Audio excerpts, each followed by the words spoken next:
تعرفي مين هي الواحدة اللي الراجل عمره فعلا ما بينساها؟ مش شرط تكون أجمل واحدة ولا أكتر واحدة اتكلم معاها الراجل كتير. أمال مين؟ تعال أقولك الخلاصة.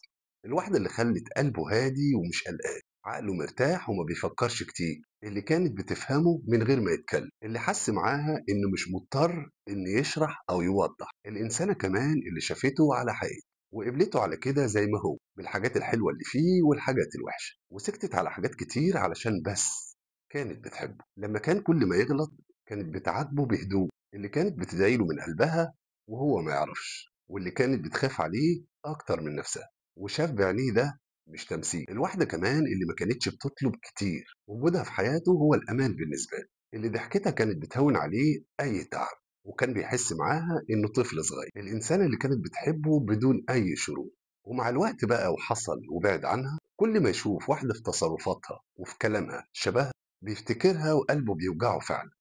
غصب عنه الراجل ممكن يدخل في علاقات كتير جدا، بس في واحدة بس بتفضل جوه عقله وقلبه، هي العلاقة اللي مهما حصل وحاول ينساها ما بيقدرش ينساها، عشان كده أول ما بيلاقيها بيقرر إنه يرتبط بيها بدون أي تفكير.